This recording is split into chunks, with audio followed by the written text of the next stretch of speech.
Twin Peaks.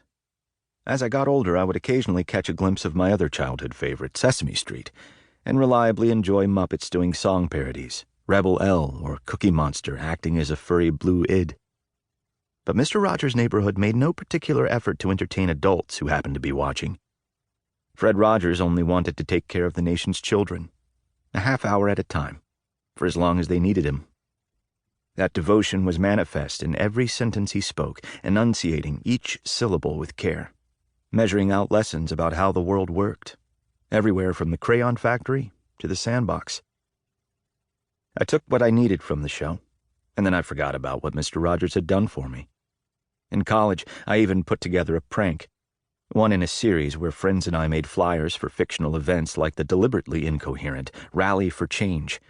This one was a memorial candlelight vigil for Fred Rogers, who wasn't dead, but who seemed irrelevant to my life as a 19-year-old. A few people believed the flyers and showed up.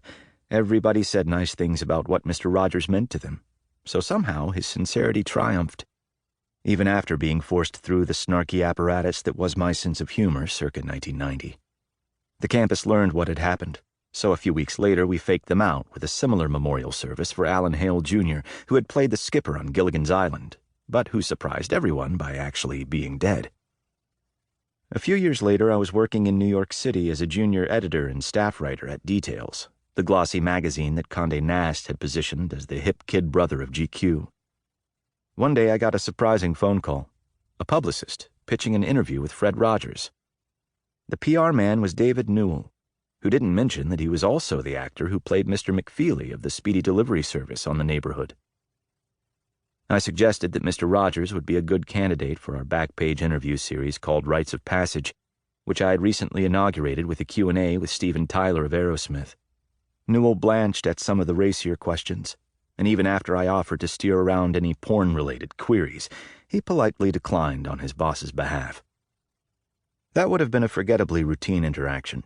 The magazine articles that get printed are dwarfed by the ones that never quite come together, except that a year later Tom Junot wrote a cover story for Esquire in which he spent extensive time with Fred Rogers and elegantly portrayed his humanity and his legacy. It's the article that inspired the 2019 Tom Hanks movie It's a Beautiful Day in the Neighborhood. I had remembered Mr. Rogers only as a benign, upright figure from my childhood, iconic enough that I was happy to talk to him, but not important enough that I would insist on it. Until I read Junot's article, I had no idea of his utter sincerity and his singular devotion to children, and I'd forgotten how much he had helped me. So I missed the story, and I never got to thank Mr. Rogers personally. But he didn't need my gratitude. His life's work was helping children, and it didn't matter whether you thanked him. It didn't even matter whether you remembered him when you grew up. He was going to keep doing his job every day anyway. Awakening the imaginations of children and treating them with kindness served as reward enough. Asked in 1983 to explain who he was, Mr. Rogers began, as he so often did, with music. "I'm a composer and a piano player," he said, "a writer and a television producer, almost by accident a performer, a husband and a father. And I'm a minister. You know, most of us are many things, and I remember the marvelous feeling I had when I realized that many parts of who I am could be brought together to work for children and their families. That's what I am the most. A man who cares deeply about children." What do you call a man like that? For millions of children who watched him on public television over 5 decades, he was simply Mr. Rogers, a man who told them that he liked them just the way they were.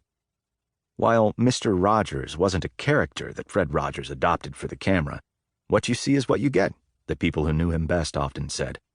It was his public face, with contact lenses and pre-written dialogue. While the sweaters he wore on the show were his own, away from the studio, he would often be found in a turtleneck or a 3-piece suit. Off-camera, he encouraged people, especially his friends, to call him Fred. In this audiobook, I will call him both Mr. Rogers and Fred, depending on context. And if the latter seems shockingly informal to you, I will remind you that Fred thought of you as his friend. Amazingly, Mr. Rogers' litany of his skills and accomplishments left out some major bold-faced sections of his resume. He was a puppeteer who manipulated most of the major puppet characters on Mr. Rogers' Neighborhood, lurking behind the scenery for segments in the neighborhood of make-believe. He was a writer who penned most of the episodes.